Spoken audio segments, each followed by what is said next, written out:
is no law, and to date, nobody has been able to show that there is a law for the average American citizen working day in and day out to pay an income tax. But We the People Foundation for Constitutional Education put a full-page ad in the USA Today on July 7th, 2000. And within the body of that ad was a $50,000 challenge for anyone that could show the law. And to me, $50,000 is a lot of money. So I went after that and did the research based on the fact that I thought, let's put this baby to bed. I'm hearing all these rumors. I'm going to kill two birds with one stone. I'll answer these people's questions that are asking me, and then I'll win this $50,000. And, based on the research that I did throughout the year 2000 and that I'm still doing, I have not found that law. I've asked Congress. We've asked a lot of people in the IRS commissioners, helpers. They can't answer, because if they answer, the American people are going to know that this whole thing is a fraud. There is no law. There is no law that requires the average American worker in the private sector to pay a direct, unapportioned tax on their labor and compensation for services. There is no law. I really expected that, of course, there's a law that you can point to in the law book, the code, that requires you to file a tax return. Of course there is. Maybe I don't know what it is right then as he was speaking to me, but sure. So naively, I agreed to go off and research it and get back to him.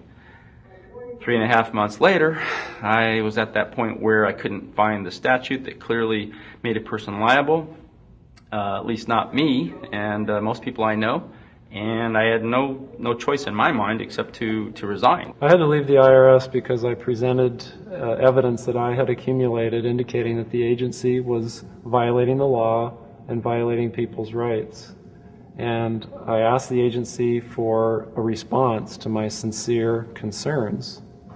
And the answer I got was that they would not respond to my concerns and that they would provide me with the paperwork necessary to tender my resignation. You can look through the statutes and look for the law that requires you to pay. And when you do that, you can't identify a law that requires the average person in America who earns a wage and works in private business to pay an income tax. American citizens, along with the foundation, have been asking the IRS to specifically provide them with the underlying legal foundation upon which they administer and enforce the personal income tax laws in our country. At the national level, when people would attempt to contact somebody of a much higher authority, say the commissioner, same kind of thing. They would get answers that were in effect non-answers. You have to understand that an agency which will unlawfully impose a tax that doesn't exist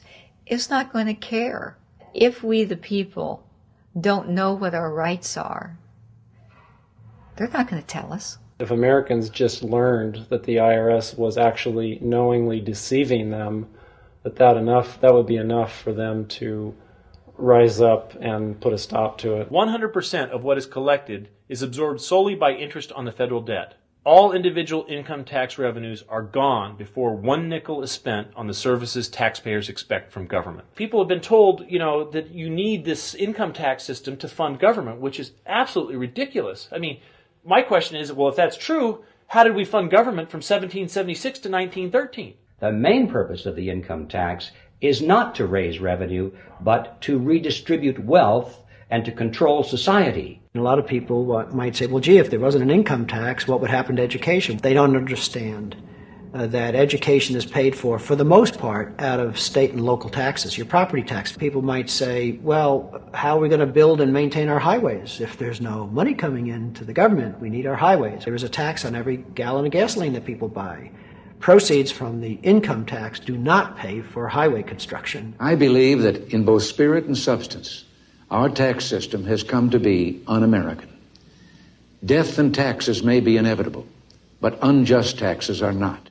This small booklet includes the Constitution of the United States, the Bill of Rights, the Declaration of Independence. This is a document that every citizen should read. It's a document which freed an entire nation. This is the Internal Revenue Code, and this document, and the unlawful application of this document by the Internal Revenue Service has enslaved the nation that this document attempted to free.